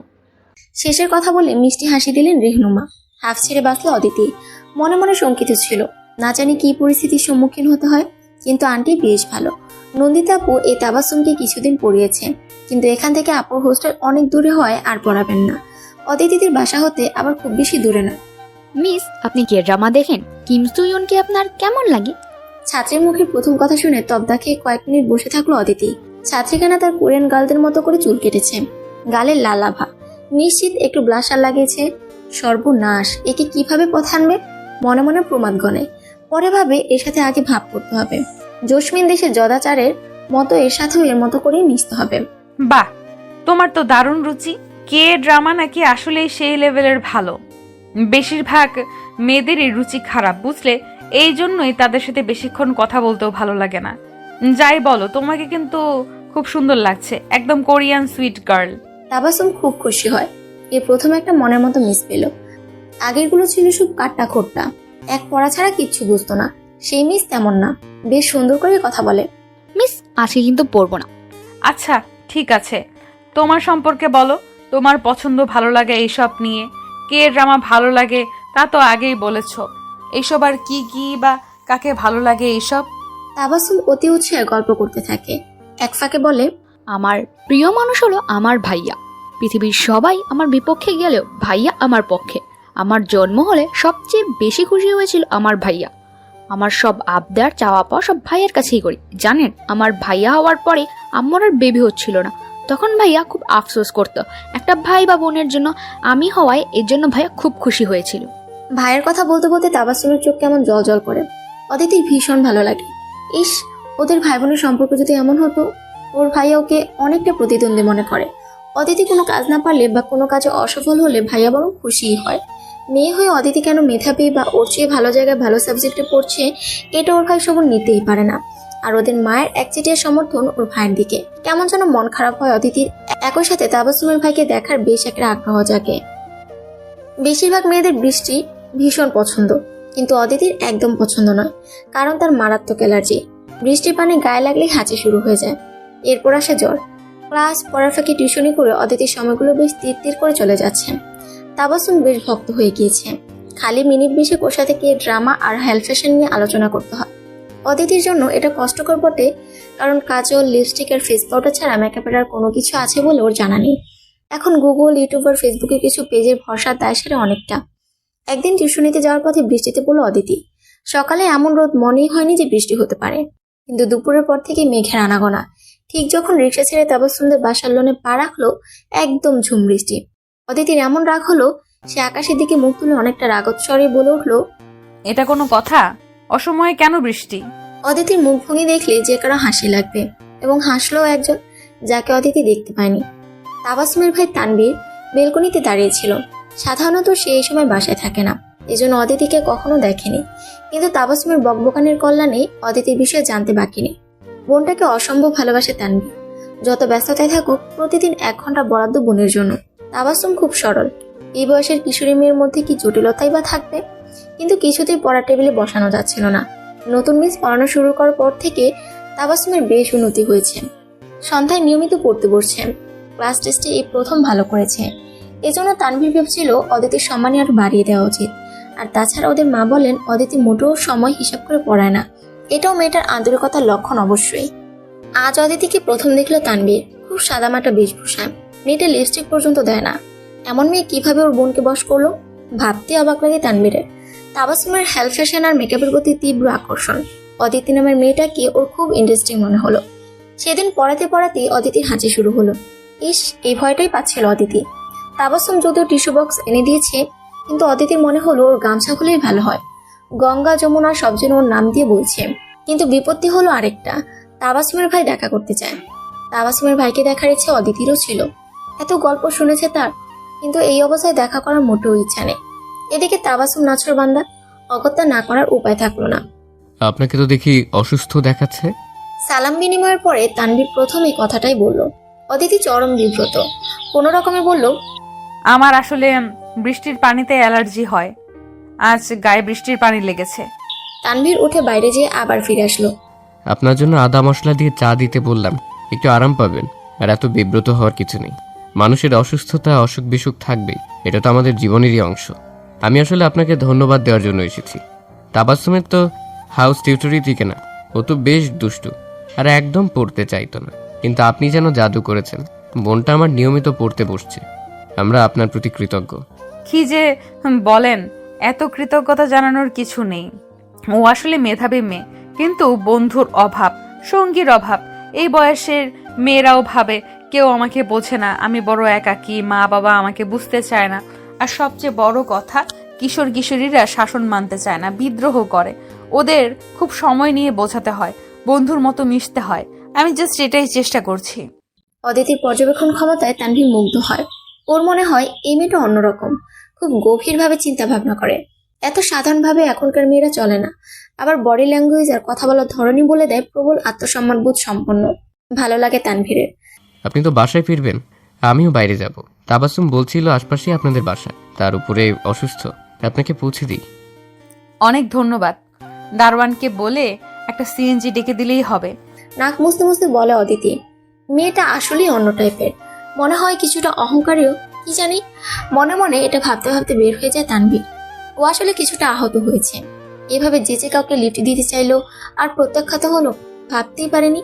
তরুণীদের মধ্যে বেশ কদর আছে তানভীরের, আর অহমেও একটু লাগলো বুঝি। অদিতির এসবে মাথা ব্যথা নেই, কারণ ঠান্ডায় ওর আসলেই মাথা ব্যথা করছে। বাসায় ফিরে ওষুধ না খাওয়া পর্যন্ত শান্তি নেই। ইগো একটা অদ্ভুত জিনিস। কেউ কারোর প্রতি আগ্রহ দেখালে বিতৃষ্ণা লাগে, আবার এড়িয়ে গেলে আগ্রহ বাড়ে। এই যেমন অদিতির কোনো ছেলের প্রতি কোনো আকর্ষণ নেই, কিন্তু এই যে তার বিতৃষ্ণা, এতে আরেকজনের আগ্রহ বেড়েছে তানভীরের। দুপুরে বা বিকালে তানভীর কখনোই বাসায় থাকতো না। সকালে বের হয়ে বেশ রাত করেই ফিরতো, কিন্তু ইদানিং তাকে বিকালের দিকে মাঝে মধ্যে চায়ের কাপ হাতে ব্যালকনিতে দাঁড়িয়ে থাকতে দেখা যায়। ঠিক যে সময় অদিতি পড়াতে আসে, অদিতি তাকে দেখে কি দেখে না তানভীর ঠিক বুঝতে পারে না। তানভীর আসলে অদিতির সাথে একটু কথা বলতে চায়, পরিচিত হতে চায়, অদিতির সম্পর্কে জানতে চায়। কিন্তু অবাক হয় এটা দেখে যে অদিতির ন্যূনতম আগ্রহ নেই। এমন না তরুণীদের কাছে তানভীরের কোনো গ্রহণযোগ্যতা নেই, বরং ব্যাপারটা ঠিক উল্টো। স্মার্ট, সুদর্শন এবং সর্বোপরি ধনী পরিবারের এস্টাবলিশ তানভীরের জন্য বাস্তবে অনেকে লাইন দিয়ে আছে। তানভীর বিষয়টা এনজয় করে, কিন্তু পাত্তা দেয় না। ওর অনেক বন্ধুদের এই পাত্তা দিয়ে ধরা খেতে দেখেছে। কোথায় যায়, কোথায় খায়, কি করে, কেন করে, এসব প্রশ্নের উত্তর দিতে দিতে বেচারারা নাজেহাল একেবারে। উফ, অসহ্য লাগে তানভীরের। ন্যাকা মেয়েদের এত কেনা গোলাম টাইপের সম্পর্কে সে জড়াবে না, কিন্তু অদিতি এমন একেবারে এড়িয়ে যাবে, সেটা তানভীরের পুরুষত্বে লাগে। আজ এই জন্য ইচ্ছে করে লিভিং রুমে বসে বেশ গুরুত্বের সাথে পত্রিকা পড়ছিল। পত্রিকাতে আসলে পড়ার কিছুই নেই, জাস্ট সময় কাটানো। আসল উদ্দেশ্য অদিতির সাথে দেখা করা। লিভিং রুম দিতে তাবাসসুমের রুমে যাবে। অদিতি যেমনই হোক একটু হাই হলো না করে কি পারবে? হাই, কেমন আছেন? অদিতিকে ব্যস্ত হয়ে রুম পার হতে তড়িঘড়ি করে তাকে থামিয়ে দেয় তানভীর। জি ভালো। বাহ, আপনি তো মুরব্বীদের মতো করে বসে আগামীকালকের খবর আজ তাও বিকেলে পড়ছেন। এখনকার জেনারেশন তো অনলাইনে মুহূর্তের মধ্যেই তাজা খবর পেয়ে ফেলে। ফাটা বেলুনের মতো চুপসে যায় তানভীর। না, এই মেয়েটা একদমই সুবিধার না। চুপ করে বসে পড়ে তানভীর। অদিতি সেই একই গতিতে তাবাসসুমের রুমে চলে যায়। রাতে খাওয়ার টেবিলে অদিতির মা বেশ গরম হয়ে ওঠেন। প্রসঙ্গ অদিতির বিয়ে। মেয়ের অনার্স শেষ হয়ে যাচ্ছে, এখন বিয়ে না দিলে আর ভালো পাত্রই পাওয়া যাবে না। আমি পড়া শেষ না করে বিয়ে করব না মা। সে পর্যন্ত কোনো রাজপুত্র তোমার জন্য অপেক্ষায় থাকবে? আমার কোনো রাজপুত্রের প্রয়োজন নেই। আমি নিজে খুব সাধারণ, ঠিক তেমন সাধারণ একজন ছেলে হলেই হবে। কবে পড়া শেষ হবে? সে পর্যন্ত তোমাকে বসায় খাওয়াবো? বাপের অবস্থা দেখতে পারছো। ভাইয়ের পড়া শেষ হয়েছে আরো 2 বছর আগে। ভাইয়াকে যদি বাপ বসিয়ে খাওয়াতে পারে, আমাকেও নিশ্চয়ই পারবে। তুমি দিন দিন বেয়াদব হচ্ছ। ভাইয়ের সাথে তোমার কি তুলনা? ভাই তো চাকরি নিয়ে অন্য কোথাও যাচ্ছে না। তুমি তো শ্বশুর বাড়িতে আজ হোক কাল হোক চলে যাবা। আর ইনকাম যদিও বা কিছু করো, আমাদের কি যায় আসে? 1 প্যাকেট মিষ্টি কিনে বছরে একদিন আসবা কিনা সন্দেহ। লুৎফা, তুমি কিন্তু বড্ড বাড়াবাড়ি করছো আজ। হ্যাঁ, আমি তো সত্য কথা বলি, এজন্য কারো ভালো লাগে না। পাইছে বিনা বেতনের বান্দি, সারা দিন কাজ করো, চরকির মতো ঘুরো, কিন্তু কিছু বলা যাবে না। এই মেয়েকে বুড়ি করে পস্তাবে বললাম। আর 2 বছর পরে রিটায়ার্ড হবা, তখন বুঝবা আমার কথার মানে। অদিতির মুখ সারা শরীর যেন তেতো হয়ে ওঠে। না খেয়ে উঠে পড়ে। রাতে ভালো ঘুম হয় না। মা আজীবন তাকে এমনই পরপর করে চলেছে। ভাইয়ের সাথে তাকে এতটাই বৈষম্য করে যে মেনে নেওয়া কষ্টকর। মাঝে মধ্যে মনে হয় বাড়ি ছেড়ে চলে যায়, কিন্তু বাবার কথা মনে হলেই ওর মন শান্ত হয়ে আসে। বাবার জন্য সে সব করতে পারে। বাবার মনে কষ্ট দেওয়ার কথা ভাবতেও পারে না। সকালে না খেয়ে ভার্সিটিতে চলে যায়। তীব্র ক্ষুধা লাগে দুপুরে। ক্যান্টিনে খেয়ে নিয়ে বিকালে ছোটে তাবাসসুমকে পড়াতে। আজও তানভীর দাঁড়িয়ে আছে ব্যালকনিতে। অদিতি ঠিক বুঝতে পারে, কিন্তু পাত্তা দেয় না। বড় লোকদের নানা রকম বিলাসিতা, নানা রকম ফ্যান্টাসি থাকে। ভালোবাসা নামের ভালো লাগা তেমনই এক ফ্যান্টাসি। অদিতি তানভীরকে গুরুত্ব দিচ্ছে না বলেই সে এখন অদিতির প্রতি মরিয়া। কিন্তু অদিতি জানে সে কেন এই বাড়িতে আসে, সমাজের অবস্থান কোথায় এবং কোন সীমারেখায় থাকতে হবে। না, এর একটা বিহিত করতে হবে। মনে মনে ভাবে অদিতি। আজ তাবাসসুমকে পড়ানো শেষে ওর মাকে ডেকে সুন্দর করে বলে যে এই মাস পরে অদিতি আর পড়াবে না, সামনে ওর নিজেরও পরীক্ষা। তাবাসসুম এ কথা শুনে খুব আপত্তি করছিল, কিন্তু অদিতি বুঝিয়ে বলল কিছু মায়া কাটানোর কাজ শুরুতেই করতে হয়। অসম্ভব ঘটনা ঘটলো পরদিন। তাবাসসুমকে পড়াতে লিভিং রুম ক্রস করতে তানভীর সামনে আসলো। আপনি আর পড়াবেন না কেন? কারণ আপনি আমি কি করেছি? আপনি প্রতিদিন ঠিক আমার আসার সময় ব্যালকনিতে না হয় লনে কিংবা লিভিং রুমে বসে থাকেন। আগে তো কখনো আপনাকে দেখিনি। এর কারণ কি? আমি আমার বাসায় থাকলে আপনার কি সমস্যা? আর আমি আমার পার্সোনাল কারণে পড়ানো ছাড়লে আপনার সমস্যা কি? কারণ আমার বোনের ক্ষতি হবে। প্রয়োজনে আমি আর আপনার সামনে আসবো না। দেখুন, আপনার মা খুব বিশ্বাস নিয়ে আপনার বোনকে আমার কাছে পড়াতে দিয়েছে। আমি যদি সেই সুযোগে আপনার সাথে গল্প করি কিংবা কথা বলি, কিংবা কোনো কথা না হওয়া সত্ত্বেও আপনি এইভাবে আমার আসার সময় এইখানে সেখানে দাঁড়িয়ে থাকেন, আপনার মা অবশ্যই বুঝবেন যে কোনো না কোনো ঘাপলা আছে। আর উনি ঘটনা কিছু না হওয়া সত্ত্বেও দায়ী করবেন আমাকে সুবিধাবাদী ভাববেন। আর আমাকে শুধু নয়, প্রয়োজনের তাগিদে টিউশন করতে আসা সব মেয়েদেরই উনি খারাপ ভাবতে শুরু করবেন। এই জন্য এটাই ভালো যে আমি আর না পড়াই, এখানে আর না আসি। ভালো থাকবেন। গটগট করে হেঁটে গেল অদিতি। তানভীর সত্যিকার অর্থেই হা করে রইল। মাসের শেষ 5 দিন তানভীরকে আর দেখা যায়নি। মাস পূর্ণ হলে অদিতিও ছেড়ে দেয় তাবাসসুমকে পড়ানোর কাজ। অদিতির মা ওর বিয়ে নিয়ে ভীষণ ব্যতিব্যস্ত। মেয়ের বয়স হয়ে যাচ্ছে, লোকজন কি বলবে, সমাজ কি বলবে, এরপর আর ভালো সম্বন্ধ হবে না। প্রতিদিন নানা কথায় মাথা খারাপ করে দিচ্ছে। অদিতির সাথে এ নিয়ে প্রায় প্রতিদিন কথা কাটাকাটি হয়। এদিকে অনার্স পরীক্ষা শেষ, টিউশনি বা অন্য কিছু করছে না। তাবাসসুমকে পড়ানোর পরে আর কাউকেও পড়ায়নি। তানভীরের কথা মাঝে মাঝে মনে হয়, কিন্তু সে বুঝে শুনে তানভীরকে পাত্তা দেয়নি। তানভীর ধনির দুলাল, তাবাসসুমের ভাই হিসেবে অসাধারণ সন্দেহ নেই, কিন্তু অদিতি সামান্য হাউস টিউটর। সেই হিসেবে দূরত্ব বজায় রাখাই ঠিক আছে। বয়সের উন্মাদনায় আর ইগোর জন্য অদিতির প্রতি সাময়িক ভালো লাগার জন্ম নিতে পারে, কিন্তু এগুলোকে প্রশ্রয় না দেওয়াই ভালো। যাক, সে চ্যাপ্টার শেষ। এখন কিছু না করলে মায়ের কথায় বাসায় টিকে থাকা দেয়। এদিকে বাবাই অদিতিকে সবসময় সাপোর্ট দিয়েছেন। কিন্তু তারই চাকরি আছে আর 6 মাস। এজন্য উনিও মানসিকভাবে একটু ভঙ্গুর অবস্থায় আছেন। তার উপরে মায়ের জোরাজুরিতে গ্রামের যেটুকু জমি জমা ছিল সব বিক্রি করে ভাইয়ের ব্যবসার পুঁজি করে দিয়েছেন। এটাতেও বাবা অনেক কষ্ট পেয়েছেন। সব মিলে বাসার অবস্থা থমথমে। অদিতি বসে না থেকে অনলাইনে কিছু কোর্স করে ফেলে ফ্রিল্যান্সিং এর উপর। এর সাথে বাবার সাহায্যে ওদের কোয়ার্টারের পাশে একটা হাই স্কুলে যোগদান করে। খুব ভালো স্কুল না, কিন্তু অভিজ্ঞতা তো বাড়বে। তাছাড়া তাবাসসুমকে পড়ানোর সময় বুঝতে পারে ও আসলে পড়াতে ভালোবাসে, স্টুডেন্টদের মন বুঝতে পারে। মা এখন মাঝে মধ্যে মাস্টারানি বলে খোঁচা দিলেও অদিতি সেটা গায়ে মাখে না। আর ব্যস্ততা একটা কারণ, ফ্রিল্যান্সিং এর সাথে স্কুলের ক্লাস, বেশ ব্যস্ত একটা জীবন। অদিতি যে বিয়ে করতে চায় না বিষয়টা এমন না, কিন্তু এখনই নয়, আরো ভালো চাকরি পেতে চায়, বাবার পাশে দাঁড়াতে চায়, ঠিক যেভাবে ছেলেরা দাঁড়ায়। এজন্য হয়তো ভালো কোনো পাত্র নাও পেতে পারে, কারণ তখন সমাজের চোখে বয়স বেশি মেয়ে হয়ে যাবে। তাতে অদিতি যায় আসে না। ওর একজন ভালো মনের জীবনসঙ্গী প্রয়োজন। তার অর্থ না থাকলেও কিংবা প্রচলিত অর্থে সফল না হলেও অদিতির কোনো আপত্তি নেই। সেদিন স্কুল বন্ধ। অদিতি একটু আরাম করে ঘুমাচ্ছিল। বিকালের একটু আগে ওর মা ঠেলে ঠুলে ঘুম ভাঙায়। ওঠ, তোর সাবিনা খালা এসেছে, যা মুখ ধুয়ে আয়। সাবিনা খালা হলো অদিতির মায়ের চাচাতো বোন। এই মহিলাকে অদিতি দুই চোখে দেখতে পারে না। অসহ্য একটা মানুষ, নিজের পয়সার গরমে বাঁচে না, কিন্তু এখন ঘুম ভেঙে মায়ের সাথে ক্যাচাল করতে ভালো লাগছে না। উঠে হাত মুখ ধুয়ে বসার ঘরে ঢোকে। হ্যাঁ রে, ও লুৎফা, মেয়ের বয়স হয়েছে, খেয়াল করস নাই? হাই হাই, চোখের নিচে কালি ফেলে কি হইছে? আরো আগে কেন বিয়া দেস নাই? কথায় কয় যৌবনে কাকও সুন্দর। অদিতির মাথা দিয়ে আগুন বের হয়ে যেন, চোখ গোল করে মায়ের দিকে তাকায়। লুৎফা বেগম প্রমাণ করে মেয়ের চরিত্র তো জানে না, জানি কি বলে বসে। সাবিনা আপু সুবিধার লোক না, গলা শুকিয়ে যায় লুৎফার। খালা, তাহেরা আপা এখন কেমন আছে? লুৎফাকে অবাক করে দিয়ে ভিন্ন প্রসঙ্গে কথা শুরু করে দেয় অদিতি। আছে কোন রকম। বিরস মুখে বলেন সাবিনা। তাহেরা হলো সাবিনার বড় মেয়ে। ক্লাস 10-এ থাকতে বেশ বড় লোক পরিবারে বিয়ে দেয়, কিন্তু জামাই খুব মারধর করে। একবার তো হাসপাতালে ভর্তি থাকতে হয়েছিল। ইস, তাহেরা আপার কি কপাল, এত সুন্দর একটা মেয়ে, কি তার গায়ের কালার, আর তাকে কিনা 2 বেলা জামাইয়ের মার খেতে হয়। সাবিনার মুখ যেন একদম চুন হয়ে যায়, আর কথা বের হয় না। আরাম করে যে রসে টইটুম্বুর রসগোল্লা খাচ্ছিলেন তা যেন গলায় আটকে যায়। বিষম খেয়ে তাড়াতাড়ি পানি মুখে দেন। লুৎফা, আজ যাই রে, তোর ভাই আবার বাসায় এসে খুঁজবে আমাকে। সাবিনা দ্রুত চলে যান। আজ বহুদিন পরে মা মেয়ে একসাথে অনেকক্ষণ ধরে হাসতে থাকেন। এই ঘটনার পরে অদিতির মা লুৎফা অনেকটা নরম হয়ে যায়। ভাবেন মেয়ের কপালে বিয়ে থাকলে হবে, না হলে হবে না। এই নিয়ে আর বাসা অশান্তি করতে ওনারও ভালো লাগে না। অদিতি ভাই সুবন বেশ মন দিয়ে ব্যবসা করছে, ইলেকট্রনিক্সের ডিলারশিপ। এবার এত গরম পড়েছে যে ফ্যান, এসি, এয়ার কুলারের ভীষণ চাহিদা। অদিতি মাস্টার্স শেষ করে এদিকে ফ্রিল্যান্সিং এ বেশ পোক্ত হয়ে উঠেছে। টাকা যা পায় হাতে কিছু রেখে বাবার হাতে তুলে দেয়। আহসান সাহেব নিতে চান না, কিন্তু অদিতি গো ধরে। বাবা, আমি মেয়ে বলেই কি তুমি আমার টাকা নিতে চাও না? না রে মা, এত কষ্ট করে উপার্জন করিস, নিজের শখ আহ্লাদ পূরণ কর আর বাকি টাকা জমিয়ে রাখ, কাজে লাগবে। তুমিও তো কষ্ট করেই উপার্জন করে আমাদের পেছনে খরচ করেছো, আর নিজের কোন শখ আল্লাহটা পূরণ করেছো শুনি? একটা ভালো পাঞ্জাবি পর্যন্ত তোমার নেই।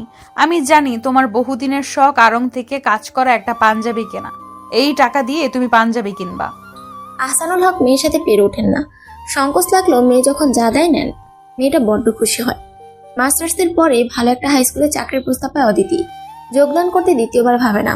সরকারি চাকরি পাওয়ার সময় সাপেক্ষ, আবার বিভিন্ন জায়গায় ছুটতে হয়। অদিতি বাবা মায়ের কাছেই থাকতে চায়। যেদিন স্কুল থেকে রিক্সা করে বাসায় ফিরছিল, স্কুলটা কিছুটা দূরে। এখন তো বাবার চাকরি শেষ, একটা ভাড়া বাসায় থাকে। কোথা থেকে একটা সিএনজি দ্রুত পাশ কাটাতে গেলে অদিতি রিক্সায় ধাক্কা লাগে। রিক্সা কাত হয়ে পড়ে যায়। অদিতিও পড়ে যায়, কিন্তু সৌভাগ্যবশত একদম রাস্তায় না পড়ে সাইডে পড়ে। হাতে বেশ ব্যথা পায়। আশেপাশের লোকজন দাঁড়িয়ে দেখে, কিন্তু কেউ এগিয়ে আসার আগ্রহ দেখায় না। এমন সময় একজন তরুণ দৌড়ে আসে, অন্যদের তাড়া দিয়ে সাথে আনে, রিক্সা টেনে তোলে, রিক্সাওয়ালাকে ধরে। তরুণ ছেলেটি অদিতির কাছে এসে ভীষণ আন্তরিক কণ্ঠে জানতে চায় কোথায় লেগেছে। অদিতির মনে হয় ওর বাম হাত ভেঙে গেছে। ছেলেটা ওকে ধরে অপর একটা সিএনজি ডেকে মেডিকেলে নিয়ে যায়। অদিতির হাতে ফ্র্যাকচার হয়েছে। ডাক্তার দেখানো, এক্স-রে রিপোর্ট, মেডিসিন নিয়ে ছেলেটা দৌড়াদৌড়ি করতে থাকে। অদিতির বাবা মাকে সংবাদ দেওয়া হয়েছে, ওনারা আসছেন। কিন্তু অপরিচিত একটা মেয়ের জন্য এই ছেলেটার এত দৌড়াদৌড়ি দেখে অদিতি মুগ্ধ হয়। এই প্রথম অদিতি টের পায় হাতের ফ্র্যাকচারের সাথে মনেও কিছুটা গন্ডগোল হয়েছে। অদিতির মনে আজকাল এমন কিছু কথা ঘুরপাক খায়, অচেনা আবেগে উদ্দোলিত হয়। সেদিনই সে অ্যাক্সিডেন্ট, অচেনা ছেলের সান্নিধ্যে আসা, আর এখন এই অচেনা আবেগ, সবকিছু অন্যরকম লাগে অদিতির। এর মধ্যে গায়ে আজ কয়েকদিন ধরে জ্বর। জ্বরের ঘরে আরো যেন কল্পনা বাস্তব মিলিয়ে ফেলে। মাঝে মধ্যে মনে হয় সেই ছেলেটি এসেছে, ওর কপালে যেন হাত রেখে বলছে, চিন্তা নেই, একদম ঠিক হয়ে যাবেন। আবার পর মুহূর্তে মনে হচ্ছে এই সবই স্বপ্ন ছিল। আসলে কি স্বপ্ন ছিল? আমান হলো ঘরের খেয়ে বনের মোষ তাড়ানো লোক। জি, ঠিকই ভাবছেন। এই আমানই সেদিন অদিতিকে উদ্ধার করে হাসপাতালে ভর্তি করে। এরপর অদিতির বাবা মা আসা পর্যন্ত দৌড়াদৌড়ি যা করার আমানই করেছে। এমনকি পরেও যথেষ্ট ঝামেলা নিয়েছে, কারণ অদিতির বাবা মা বয়স্ক হওয়াতে আমান তাদের কিছুই করতে দেয়নি। অদিতি ভাই শোভন ব্যবসার কাছে শহরের বাইরে ছিলেন। অন্যের বিপদে অনেকেই ছুটে আসে, বড় জোর হাসপাতালে ভর্তি করা পর্যন্ত দায়িত্ব পালন করে। কিন্তু এই ছেলেটা অনেক বেশি আন্তরিক, ভীষণ আপন আপন। হাতের ফ্র্যাকচারের চেয়েও জ্বরটা বেশি ভোগালো অদিতিকে। আজ দুপুরের পর থেকে জ্বর নেই, মুখটা কেমন তেতো তেতো। বাসায় আছে, একদিনই হাসপাতালে ছিল। বড় রকমের কোনো সমস্যা না থাকায় পরের দিনই ছাড়পত্র পেয়ে যায়। লুৎফা বেগম বেশি করে মরিচ দিয়ে ঝালমুড়ি নিয়ে আসেন। মেয়েটা কিছু খেতে পারছে না, একটু যদি মুখে দিতে পারে। এই তো এখন জ্বর নেই, জ্বরের ঘরে কি সব বকছিলি? সাগরের ঢেউ দেখবো, হাত ধরো, হাবি যাবি। তুই বুঝতে পেরেছিস কিনা জানি না, আমার ছেলেটা এসেছিল, তোর ধুম জ্বর, রুমে এসে তোকে দেখে চলে গেছে। অদিতির সারা শরীর আবার শিরশির করে ওঠে। আবার জ্বর আসবে নাকি? আমার তাহলে ঠিকই এসেছিল। ও জ্বরের ঘরে ভুল দেখেনি, কিন্তু কপালে হাত দেওয়ার বিষয়টা হয়তো মনের কল্পনা মাত্র। আমান বাবা মা হারা অনেকটা ছন্নছাড়া যুবক। ছন্নছাড়া বলতে বিপদগামী, চালচলহীন নয়। ওর চাচা আশরাফ খান বেশ ধনী একজন ব্যবসায়ী, 3 কন্যার পিতা, আমানের অভিভাবক। আমানকে নিজের সন্তানের মতোই ভালোবাসেন, বরং আরো বেশি বলা যায়। আমানের কোনো দোষ ত্রুটি যেন ওনার চোখেই পড়ে না। অপথ্য স্নেহ আমানের জন্য, কিন্তু আমান যেন বন্যখোরা, নিজের ইচ্ছা মতো ঘুরে বেড়ায়, মানুষের উপকার করার নেশায় ছুটে থাকে। এমন না যে আমার চাচার টাকায় করে, বরং বেশ ভালো একটা চাকরি করে, এমপ্লয়ি হিসেবেও দক্ষ। কিন্তু দোষ একটাই, হঠাৎ গায়েব হয়ে যায়। এই যেমন সেদিন মার্কেটের পাশে এক বৃদ্ধ হামা করে কাছে ছেলের কাছে এসেছিল, রাস্তা হারিয়ে ফেলেছে, ঠিকানা ঠিকঠাক বলতে পারে না। ছেলের ফোন নাম্বার একটা আছে, কিন্তু সেই নাম্বারে কেউ কল রিসিভই করে না। আমানের সাথে করে রেল স্টেশনে আসে, টিকিট কেটে গ্রামে যাওয়ার ব্যবস্থা করে। কিন্তু ঠিক ট্রেন ছাড়ার মুহূর্তে আমানের মনে হয়, বয়স্ক মানুষ আবার যদি হারিয়ে যায়। ছেলে তো মনে হয় ইচ্ছা করে দায়িত্ব এড়ানোর জন্য ফোন ধরছে না। ব্যাস, আরেকটা টিকিট কেটে চলে যায় বৃদ্ধের সাথে সে সুদূর রংপুর। এই হলো আমান, যা মনে হয় তাই করাই ওর স্বভাব। বোর্ডিং আর হোস্টেলে কেটেছে অনেকটা সময়। এরপর ওর চাচা খুব চেয়েছিল নিজের কাছে রাখতে, কিন্তু সে রাজি হয়নি। একটা কথাই বলেছিল, চাচা আমাকে ভালোবাসেন, আমি চাই এই ভালোবাসা অটুট থাকুক। তবে এটা ঠিক, আশরাফ সাহেবের হস্তক্ষেপ না থাকলে আমাদের চাকরি করাই কঠিন হতো। যদিও এটা ওর 3য় চাকরি গত 2 বছরে। এই কিছুটা ছনছাড়া ছেলের প্রেমেই মজেছে অদিতি। মেয়েগুলো কেন জানি ঠিক এই ধরনের ছেলের প্রেমেই বেশি মগ্ন হয়, কিছুটা আবেগে, কিছুটা মায়ায়। অদিতি সুস্থ হয়ে আমাদের ফোন নাম্বারটা নেয়, বাবার কাছে নাম্বারটা ছিল। 2 দিন ফোন দিয়ে দেখে বন্ধ, সংযোগ দেওয়া সম্ভব হচ্ছে না জানায়। চিন্তিত হয় অদিতি, ফোন নাম্বার কি তাহলে ঠিক নেই? তবুও পরের দিন আবার ফোন দেয়, এবার রিং বাজে। অদিতির বুকে ধুকপুক ধুকপুক করতে থাকে। হ্যালো, কে বলছেন? আমি অদিতি। অদিতির মনে হয় ও ভুল করছে, শুধু নাম বললে কি আর চিনবে? কিন্তু অদিতির ভুল করেছে ভাবনাটাকে ভুল প্রমাণ করে দিয়ে ফোনের ওপার থেকে একটা প্রাণোচ্ছল কণ্ঠ বলে উঠল, আরে অদিতি, আপনার জ্বর কমেছে? হাতের কি অবস্থা? প্লাস্টার কবে খুলবে? আপনি তো মনে হয় খাওয়া প্রায় বন্ধ করে দিয়েছিলেন। আন্টি তো তাই বলছিল। না খেলে সুস্থ কিভাবে হবেন বলেন তো? একেবারে তব্দ খেল অদিতি। এত কথা সে আশা করেনি। কৃতজ্ঞতা জানানোর জন্য ফোন দিয়েছিল। আমি এখন ভালো আছি, জ্বর নেই। 2 দিন পরেই প্লাস্টার খুলবে। আমি আসলে কৃতজ্ঞতা জানানোর জন্য ফোন দিয়েছি। আপনি আমার জন্য যেভাবে দৌড়াদৌড়ি করেছেন, তা আপন আত্মীয় ছাড়া কেউ করে না। তা আমাকে আপন আত্মীয়ই মনে করুন না তাহলে। আর এই কৃতজ্ঞতা জানানোর মতো এত ফর্মাল কাজ করা লাগে না। না মানে আমি আসলে সেটা বোঝাতে চাইনি। অদিতি, আমি এখন কোথায় জানেন? আমি এখন বান্দরবানে। গত 2 দিন ট্রেকিং করেছি। এসব পাহাড়ে বা সমুদ্রে আসলে নিজেকে খুব ছোট্ট মনে হয়। তখন জাগতিক সব দুঃখ কষ্ট সব তুচ্ছ মনে হয়। এই যে আপনি এতটা ফর্মাল হয়ে বলছেন, সামাজিক জীব হিসেবে একদম পারফেক্ট বিষয়, কিন্তু এই পাহাড়ি পরিবেশে মনে হচ্ছে এসবও কত তুচ্ছ। এটা তুচ্ছ হতে পারে, কিন্তু এইভাবে অন্যের বিপদে ঝাঁপিয়ে পড়া তো তুচ্ছ নয়। কয়জন পারে এমন বলেন? এমন মানুষকে কদর করাও তো দরকার। সেটাও কিন্তু তুচ্ছ কোনো বিষয় নয়। আমরা এই ধরনের মানুষের মূল্যায়ন করি না বলেই আজ সমাজে স্বার্থপর মানুষ ভরে যাচ্ছে। অদিতি, আপনার কথাগুলো এবং কথা বলার স্টাইল দারুণ। হুম, এইভাবে ফোনে হবে না, সামনাসামনি চা বা কফির কাপে আপনার সাথে যুক্তি পাল্টা যুক্তির ঝড় তুলতে হবে। দেখা হবে শীঘ্রই, ততক্ষণে ভালো থাকুন। অদিতিকে অবাক করে দিয়ে ফোন রাখলো আমান। অদিতি খেলে ভাবতে থাকলো, এটা কি হলো? ऐसे जरूरी हो मुझको तुम जैसे हवाए सांसों को ऐसे तलाशूं मैं तुमको जैसे कि पार जमीनों को। এই গানটা অদিতির অসম্ভব ভালো লাগে। একটা হিন্দি মুভির গান, কিন্তু এর আবেদন, এর রের যে কাটেই না। অদিতির হাত এখন ভালোই বলা যায়। স্কুলে যাচ্ছে নিয়মিত। ছাত্রছাত্রীরা অদিতিকে ভীষণ পছন্দ করে। ফিজিক্সের মতো কঠিন সাবজেক্টকে খুব ঝরঝরে করে হাতে কলমে বুঝিয়ে দেয়। এই জন্য অবশ্য অদিতিকে বেশ পরিশ্রম করতে হয়। ইউটিউবে দেশে বিদেশে বিভিন্ন লেকচার ফলো করে, নোট নেয়, বিভিন্ন লেকচারের সাথে হাতে কলমে বিভিন্ন জিনিস দিয়ে সূত্রগুলোর বাস্তব পরীক্ষা দেখায়। সেগুলো অদিতি বাসায় আগে নিজে করে, ভালোভাবে পারলে তারপর স্টুডেন্টদের দেখায়। ওর ক্লাসে স্টুডেন্টরা শতভাগ মনোযোগ দিয়ে করে। আমানের সাথে অদিতির আর কথা হয়নি, অদিতি আর কল দেয়নি। বারবার কল করাটা হ্যাংলামি দেখায়। এমনটা অদিতি পারে না। আজ স্কুল থেকে বাসায় ফিরে দরজা বাইরে থেকে মনে হলো ভেতরে বেশ উচ্চস্বরে কথা, হাসি, হই হুল্লোড় চলছে। এটা তো তাদের বাসার পরিবেশ নয়। বাবা অবসরের পরে নামাজ পড়া, বই পড়া নিয়ে সময় কাটিয়ে দেন। মা বরাবরের মতো সংসারের কাজ নিয়ে ব্যস্ত থাকেন। অদিতি বাসায় ফিরে ক্লান্ত হয়ে আবার ক্লাসের জন্য নোট নেওয়া আর ফ্রিল্যান্সিং নিয়ে ভীষণ ব্যস্ত সময় পার করে।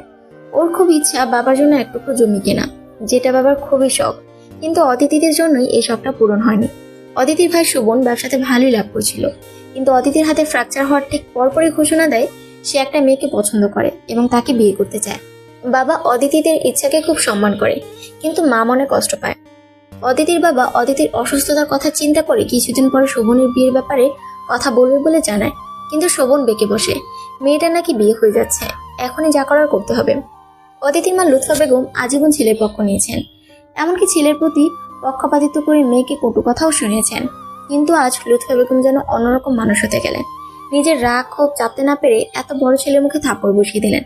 যার বোন মৃত্যুর হাত থেকে ফিরে এসেছে বলা যায়, সে এখন কিভাবে বিয়ের জন্য জিদ করতে পারে? শোভনেরও রাগ উঠে যায়। নিজের জিনিসপত্র গুছিয়ে তখনই বাড়ি আছে, আর লোকমুখে অতিথিরা শুনতে পায় এর পরদিনই সে মেয়েকে বিয়ে করে নতুন সংসার পেতেছে। মাঝখান থেকে সারা জীবনের সঞ্চয় পেনশনের টাকা থেকে বঞ্চিত হলেন আহসানুল হক। লুৎফা বেগম ইদানিং খুব মনোকষ্ট ভোগেন। ছেলের এই স্বার্থপরতা মানতে পারেন না। এসব ঘটনায় ঘরের পরিবেশ থমথমে থাকে। সেখানে কে এসে এমন হাসির হিল্লোল তুলল? কলিং বেল চেপে ধরতে দরজা খুলে মুখে বিরাট এক হাসি বলে সামনে এসে আমান দাঁড়ায়। অদিতি বুকের হার্টবিট মিস হয়ে যেন। ভিতরে যেতেই দেখে বাবা মা হাসি মুখে ডাইনিং রুমে। আরে দেখ, আমি রান্না করব কি আমার রান্নাঘরে ঢুকে রান্না করেছে। আমরা তো তোর জন্য অপেক্ষা করছিলাম। হাসি মুখে লুৎফা বেগম অদিতিকে ঘোষণা দেওয়ার ভঙ্গিতে জানায়। অদিতির তো অবাকের পর অবাক হওয়ার পালা। অদিতির বাবাও কথা শুরু করেন। আমি বাবু টেস্ট না করে থাকতে পারলাম না। খাসির মাংসের কোরমা তো লাজবাব। আর কত গল্প যে পারে ছেলেটা। অনেক অনেক দিন পরে গুমোট আকাশে যেন রোদের ঝলকানে। ভালো লাগে অদিতির। কাপড় পাল্টে ফ্রেশ হয়ে বসে পড়ে। কয়েক রকমের ভর্তা, খাসির মাংস আর ডাল, কিন্তু প্রতিটা আইটেমই অসাধারণ। আপনি তো দারুণ রান্না করেন। একলা মানুষের সব শিখতে হয়। আর তাছাড়া ছেলেদের জন্য হাস্যকর হলেও সত্য যে আমি রান্না করতে পছন্দ করি। আরে হাস্যকরের কি আছে? সারা দুনিয়ার সব বড় বড় হোটেলের শেফরা হলেন ছেলে, মেয়েরা হবে তারা ছাড়া আমরা না খেয়ে মরবো। অদিতি মায়ের দিকে তাকিয়ে টিপ্পনি কেটে বলে অদিতির বাবা। অদিতির মা কথা বলে না। খাওয়া শেষে অদিতির বাবার হাতে বাসন কাসন ধরিয়ে দেয়। কাজ করে বোঝা এখন। অদিতিও হাসে প্রাণ খুলে আস্তে করে আমানকে ধন্যবাদ দেয়। আপনাকে আমার কিছু কথা বলার ছিল। আমান হঠাৎ সিরিয়াস মুডে কথা বলে। জি অবশ্যই বলেন।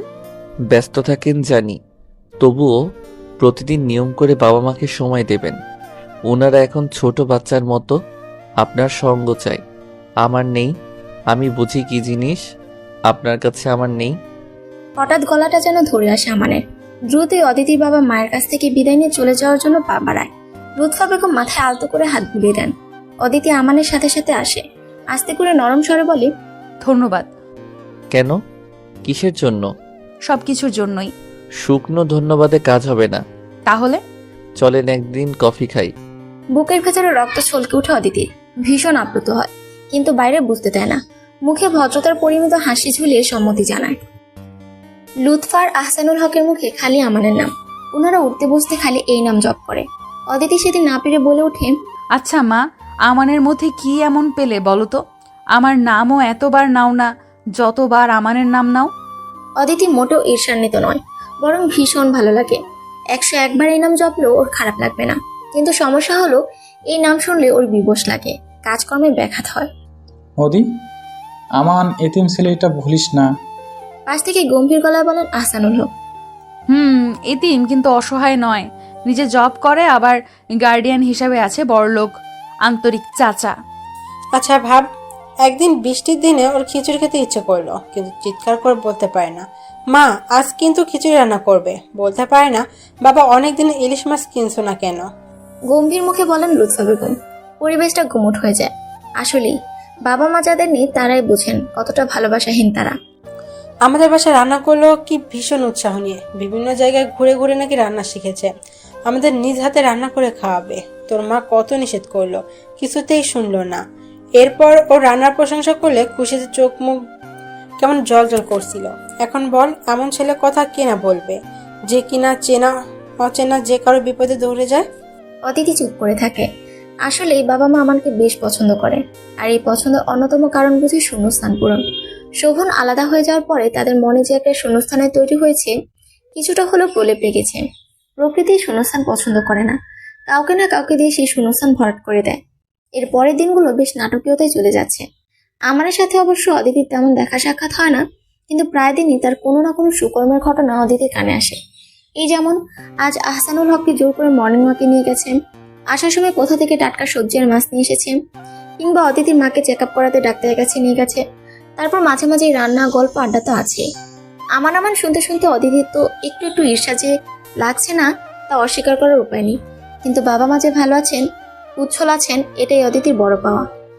অবশেষে একদিন রাতে অদিতির হোয়াটসঅ্যাপে সেই কাঙ্ক্ষিত মেসেজ। কাল কখন ফ্রি থাকবেন? অদিতি বিকালে ফ্রি থাকে, সেটাই জানালো। স্থান ঠিক হলো নিরিবিলি একটা কফি শপে। কিন্তু এরপরে ঘুম হারাম হলো অদিতির। কি বলতে চায় আমান? নানান রকম চিন্তা ভাবনা রাত এবং দিনটা কেটে বিকালে নির্ধারিত ক্যাফেতে আসা অদিতি ইচ্ছা করে আজ শাড়ি পরেছে। শিক্ষকতাকে পেশা হিসেবে নেওয়ার পর থেকে অদিতি অবশ্য মাঝে মধ্যেই শাড়ি পরে। এই পোশাকের মধ্যে একটা আলাদা আভিজাত্য সৌন্দর্য আছে, সেটা একদম সাদামাটা সুতি শাড়ি হলো। অদিতি তাঁতের সুতি শাড়ি পরেই বেশি। ওর মনে হয় দেশীয় শিল্পকে বাঁচিয়ে রাখা সবার নৈতিক দায়িত্ব, আর দামে কম এবং ভালো মান। এমনি একটা নীলজমিনি চিকন লাল পাড়ের একটা শাড়ি পরে অদিতি ক্যাফেতে আসে। শরৎ শুরু হলো, গরমটা কমেনি। ওর নাকের ডগায় শিশির বিন্দুর মতো ঈষৎ ঘাম জমে আছে। চুলগুলো পেছনে একটা পাঞ্চ ক্লিপ দিয়ে আটকানো। আমান একটু বোহেমিয়ান টাইপের হলেও ওর একটা গুণ হলো কোনো অ্যাপয়েন্টমেন্ট থাকলে পারলে সময় 2-5 মিনিট আগে উপস্থিত হয়। আজও তার ব্যতিক্রম নয়। হালকা গ্রে কালারের একটা টি শার্ট আর জিন্স পরেছে। এক মাথা চুল কিছুটা এলোমেলো, তাতে আরও ভালোই লাগছে যেন। অদিতিকে দেখে উঠে দাঁড়িয়ে হাত নেড়ে সামনে এগিয়ে এলো। বাহ, শাড়িতে তো আপনাকে দারুণ লাগে। চোখে মুখে একটা মুগ্ধতা নিয়ে বলে আমান। এটা যে ও মন থেকে বলছে তা ওর চেহারা দেখেই বোঝা যায়। শাড়িতে সব মেয়েকেই ভালো লাগে। বসতে বসতে বলে ওঠে অদিতি। বলেন কি খাবেন, আগে অর্ডার দেই। মেনু কার্ড হাতে নিয়ে অদিতির দিকে এগিয়ে দেয়। শুধু 1 কাপ গরম কফি, আর তার আগে বলুন এইভাবে সমন দিয়ে ডাকার কারণ কি? অদিতির এই কথায় ওর স্বভাব সুলভ চরিত্রের অংশ হিসেবে হা হা করে হেসে ওঠে আমান। বাহ, আপনার তো ভালো সেন্স অফ হিউমার আছে। আমি তো ভাবতাম পদার্থবিজ্ঞানের ম্যাডাম যখন কিছুটা খটোমটো টাইপের, এখন দেখি না ভালোই রসিক আছেন। অদিতি অপ্রস্তুত হয়, চুপ করে থাকে। ঠিক কি বলবে বুঝতে পারে না। আমানেরই তো কথা বলা উচিত। কি বলতে চায় সে? আসলে অদিতি, আপনাকে ডেকেছি কারণ আমার মনে হয়েছে আপনার বাবা এবং মাকে আপনার আর একটু সময় দেওয়া উচিত। কথাটা ঠিক কিভাবে নেবেন জানি না, হয়তো অহেতুক নাক গলানো মনে হতে পারে, কিন্তু আসলেই তাদের আরেকটু যত্ন দরকার, আরেকটু সময় দেওয়া প্রয়োজন। সত্যিই রাগ হয় অদিতির। আমান কতটুকু জানে ওদের সম্পর্কে, অদিতির প্রচেষ্টা সম্পর্কে? না জেনে এভাবে উপদেশ দেয়া কেন? আমান, আমাদের সম্পর্কে আপনি কতটুকু জানেন আমি জানি না, কিন্তু আপনি আমার বাবা মাকে নিয়ে ভাবছেন, তাদের মঙ্গল কামনায় এই কথাগুলো বলছেন। এই জন্য আমি কৃতজ্ঞ, আরও কৃতজ্ঞ আমার বাবা মাকে সময় দেওয়ার জন্য। কিন্তু দেখুন আমান, চোখের দেখার বাইরেও একটা জগৎ আছে। এই যেমন আমি আমার বাবাকে সময় দিতে পারি না, কারণ আমাকে তাদের জন্যই, তাদের স্বপ্ন পূরণের জন্যই ছুটতে হয়। আমার লজ্জা করছে যে এগুলো আপনাকে বলছি, হয়তো কখনোই বলতাম না, কিন্তু আপনি প্রসঙ্গ উঠানোতে বলছি। আমরা যে বাসায় থাকি সেটা ভাড়া বাসা, অথচ বাবার আজীবনের ইচ্ছা যে নিজেদের একটা টিনশেড বাড়ি হলেও হবে, একটা আঙিনা থাকবে। তার পেনশনের সব টাকাই তো ভাইয়া নিজের ব্যবসায় লাগিয়ে আলাদা হয়ে দিব্যি নিজের মতো আছে। কিন্তু আমি রাত দিন এক করে ছুটে চলেছি এই স্বপ্ন পূরণে। মা তো বিয়ে সংসারের কথা বলতে বলতে বিরক্ত হয়ে বাদ দিয়েছে। কিন্তু আপনিই বলুন, এই বয়স্ক শিশু দুইজনকে রেখে আমি কোথায় যাব? একটানা অনেক কথা বলে থামে অদিতি। ওর খুব বিরক্ত লাগছে, নিজের উপর নাকি আমানের উপর নাকি কফি শপে ঠিকমতো কাজ না হওয়া এসির উপর। অদিতি তা বুঝতে পারে না, চুপ করে বসে থাকে। আমানও যেন কিছুটা অপ্রস্তুত, চুপচাপ কফি শেষ করে। এবার তাহলে আসি, কফির জন্য ধন্যবাদ। আর কোনো কথা না বলে, কোনো উত্তরের অপেক্ষায় না থেকে বের হয়ে যায় অদিতি। কফিটা কি বেশি তিতকুটে ছিল? জিহ্বা মন সব এমন তিতে হয়ে গেল কেন? আজ 2 দিন ধরে আমান অদিতির ফোনে মেসেজ দিচ্ছে, কিন্তু অদিতি ইগনোর করছে, কারণ অদিতি সত্যিই বিরক্ত। আমানকেও অন্যরকম ভেবেছিল। নিঃসন্দেহে আমার অনেক কেয়ারিং, কিন্তু না জেনে কেন এভাবে মন্তব্য করবে? রাতের বেলা খাবার টেবিলে বসতেই হঠাৎ করে আমান এসে টেবিলে বসে। বিরক্তিতে অদিতি ভ্রুকুঞ্চিত করে। আমান এখানে? অদিতির বাবা এখনো খেতে আসেনি, আর মা রান্না করে। অদিতি, আমি সরি, আপনি আমার কোনো মেসেজেরই উত্তর দিচ্ছেন না, এজন্য এইভাবে অনাহুতের মতো আসতে বাধ্য হলাম। আপনি অনাহুত কেন হবেন? আমার বাবা মা তো আপনাকে বাড়ির সদস্যের আসন দিয়েছেন। আপনি তো দেননি। কেন? মানে খুব সহজ, আমি মানছি আমার এভাবে কথা বলা উচিত হয়নি, কিন্তু আমাকে তো আত্মপক্ষ সমর্থনের সুযোগ দেওয়া উচিত ছিল। আমার সরি বলার সুযোগটুকু তো দেবেন। আমার বাবা মা মারা যান ছোটবেলায়, এরপর বোর্ডিং স্কুলে, তারপর হোস্টেল, হল, আর এখন একটা স্টুডিও অ্যাপার্টমেন্টে। এভাবেই চলছে জীবন। এই যে আপনি খাওয়ার টেবিলে বসে আছেন, আপনার মা রান্নাঘরে কাজ করছেন, একটু পরে আপনার বাবা আসবেন, একসাথে বসে রাতের খাবার খাবেন। ঠিক এমন একটা জীবন আমার কাছে স্বপ্ন। দেখুন, আমি আজীবন বাউন্ডুলে গোছের মানুষের জন্য দৌড়াই ঠিকই, কিন্তু মানুষ আমাকে কতটা ভালোবাসে, কতটা মনে রাখে, প্রয়োজনের সময় আমাকে কল দেয়, ভাই 1 ব্যাগ রক্ত লাগবে, জোগাড় করে দিতে পারবেন? কিন্তু প্রয়োজন মিটলে একবার জানতে চায় না, এই যে আমি সকাল থেকে রক্ত জোগাড়ে ছুটছি, আমার আদৌ সারাদিন খাওয়া হয়েছে কিনা। আরেক দল আছে, ঠিক খোঁজ নেয়, কিন্তু সে বড় স্বার্থের জন্য, কারণ আমার চাচা অনেক ধনী, অনেক প্রভাবশালী, অনেক জায়গায় তার জানাশোনা। এর বাইরে কেউ কখনো মাথায় হাত রাখেনি, জিজ্ঞাসা করেনি কেমন আছি, দুপুরে খেয়েছি কিনা। আপনার বাবা মা সর্বপ্রথম আমাকে জিজ্ঞাসা করেছে, বাবা আজ সারাদিন বড্ড ছোটাছুটি করেছো, আজ আর কোথাও যেও না, আমাদের সাথে খেয়ে এখানেই ঘুমিয়ে থাকো। আপনার মা যখন শুনেছে আমার কেউ নেই, দুপুরে ফোন দেয়, আমান বেটা খেয়েছো, নিজের দিকে খেয়াল রেখো। বিশ্বাস করেন, এমন করে কেউ কখনো বলেনি, এমন করে কেউ আমাকে ভালোবাসেনি। একটানা অনেকক্ষণ কথা বলে থাকে আমান। ওর গলা ধরে এসেছে, চোখের কোণে জল। অদিতি বুঝতে পারে আমানের কষ্ট। অদিতির এতটা রিয়েক্ট করা বোধহয় ঠিক হয়নি। তবে অদিতি, আপনার যুদ্ধটা কিন্তু আমার চেয়ে কম কঠিন না, বরং অনেক সময় আরো বেশি। আমি বুঝি আপনি মেধাবী, কিন্তু শুধুমাত্র বাবা মায়ের সাথে থাকার জন্য অন্য কোনো চাকরির চেষ্টা করেননি। এর চেয়ে বড় কষ্ট যেটা আপনাকে প্রতিনিয়ত স্বীকার করতে হচ্ছে, তা হলো এভাবে বিয়ে না করে থাকা। আমাদের সমাজ সম্পর্কে আমি ভালো করে জানি, একটা বয়সের পরে বিয়ে না করলে বা না হলে সমাজ তাকে যেভাবে হেনস্থা করে, এ যেন মৃত্যু সমতুল্য। আপনার বাবা মাও ভীষণ দুশ্চিন্তায় থাকেন। আমি আপনাকে একটা প্রস্তাব দিচ্ছি, আপনি ভাবতে থাকেন, পজিটিভ হলে ভালো, নেগেটিভ হলে আমি আপনার সামনে আসবো না। প্রশ্নবোধক চোখে থাকে অদিতি। আমান কি বলবে? কিসের প্রস্তাব? অদিতি, আপনি সুন্দরী, বুদ্ধিমতী, আপনাকে যে কেউ পছন্দ করবে। সত্যি বলতে আমি পছন্দ করি। এখন তো প্রেম করার বয়স নেই, যদি জীবনে চলার পথের সঙ্গী হিসেবে আমাকে কিছুটা হলেও পছন্দ হয় জানাবেন, অবাক হবেন না। আমি জানি যে আমি কিছুটা বোহেমিয়ান, তবে এইটুকু নিশ্চিত থাকেন আমি দায়িত্ব জ্ঞানহীন নই। যাদেরকে আমি ভালোবাসি, যারা আমার পরিবার, তাদের জন্য আমার সব প্রায়োরিটি, তাদের জন্য আমি জীবন দিতে পারি। আচ্ছা, আগে দেখতাম মেয়েকে পাওয়ার জন্য বাবা মাকে পটানো হতো, কিন্তু এই ক্ষেত্রে দেখা যাচ্ছে বাবা মাকে পাওয়ার জন্য মেয়েকে পটানো হচ্ছে। Not bad. ভেবে দেখি আমি আমার বাবা মাকে হারাতে চাই কিনা। কে বলল বাবা মাকে শুধু চাই?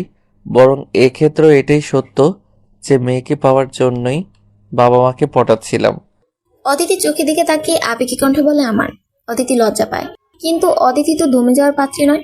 অনেকেই তাকে আয়রন লেডি বলে। এটা প্রমাণ করতে হবে, আর এই বিষয়ে সব সিদ্ধান্ত আমার একার, কারণ আমি জানি আমার বাবা মা বায়াস্যাট সব আপনার পক্ষে। মাথায় হাত দিয়ে বসে থাকে আমান। না, মেয়েটা আসলে অন্যরকম, মনে মনে ভাবে আমান। অদিতি কিছুটা মুচকে হেসে সরে পড়ে। এতক্ষণে বাবা মা কেউই ডাইনিং এ আসলো না, তার মানে সবাই সবকিছু জানে। ওকে, আমিও দেখবো কিভাবে খেলা জমে। আমি বাউন্ডুলে ঘুরি, যে আমাকে বাসবে ভালো তার আকাশেই উড়ি। আমি বৃষ্টি এলসে ঘুরি, মাথায় করে রাখলাম ওই খেলবো লুকোচুরি, খেলবো লুকোচুরি। অদিতি গান শুনছিল। অনুপম রায়ের গান ওর ভালো লাগে। এই গানটা শুনতে ওর ভালোই লাগে।